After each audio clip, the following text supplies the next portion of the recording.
Heather Hare died standing up for what she believed in. Friends described her as a passionate advocate for the disenfranchised who was often moved to tears by the world's injustices. That sense of conviction led her to join demonstrators protesting a rally of white nationalists in Charlottesville. On Saturday, "We were just marching around, spreading love, and then the accident happened," a friend, Marissa Blair, said. "In a split second you see a car, and you see bodies flying." The authorities said Ms. Hare, 32, was killed when a car driven by a man from Ohio plowed into the crowd. "Heather was such a sweet soul, and she did not deserve to die," Ms. Blair said on Sunday. Others said Ms. Hare, who lived in Charlottesville, spoke out against inequality and urged co-workers to be active in their community. "Heather was a very strong woman," said Alfred A. Wilson, manager of the bankruptcy division at the Miller Law Group in Charlottesville, where Ms. Hare worked as a paralegal. "She stood up against any type of discrimination," he said. "That's just how she's always been." Continue reading the main story. Related coverage. What we know about James Alex Fields, driver charged in Charlottesville killing August 13, 2017. Man charged after white nationalist rally in Charlottesville ends in deadly violence August 12, 2017. Hurt and angry, Charlottesville tries to regroup from violence August 13, 2017. The statue at the center of Charlottesville's storm August 13, 2017. Mr. Wilson said in an interview on Sunday that he found her at her computer crying many times. Heather, being Heather, has seen something on Facebook or read something in the news and realized someone has been mistreated and gets upset, he said. A couple of years ago, she was dating someone who became agitated after learning that Mr. Wilson was black and that they were friends.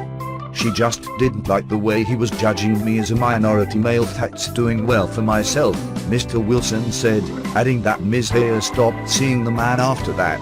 "She often posted messages on Facebook about equality and love," said Ms. Blair, who recently left the law firm. "She's always so passionate and she speaks with so much conviction all the time," she said. Mr. Wilson hired Ms. Hare at the recommendation of a friend.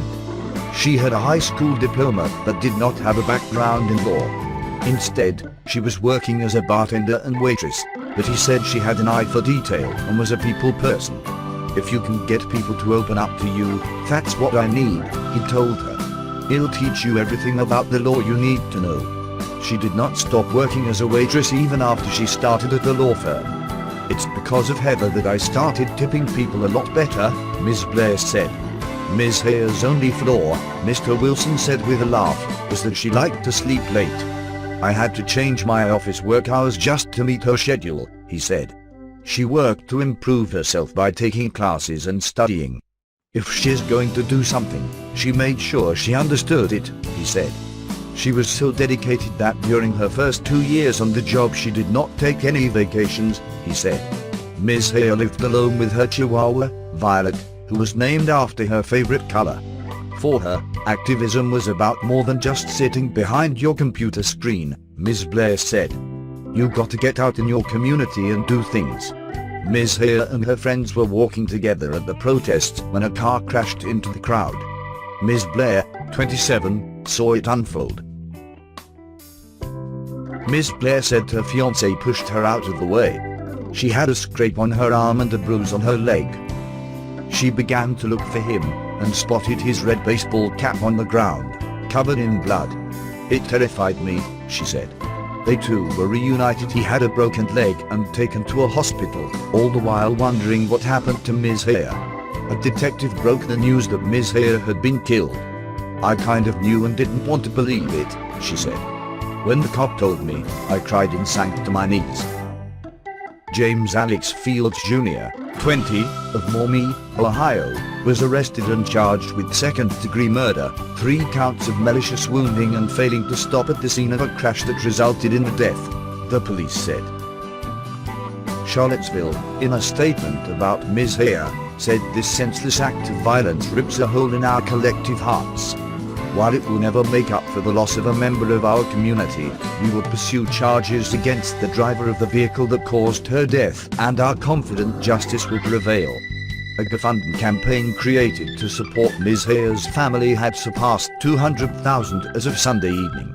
"I've never had a close friend like this be murdered," Ms. Blair said. "We thought, what would Heather do? Heather would go harder. So that's what we're going to do. We're going to preach love. We're going to preach equality, and Heather's death won't be in vain."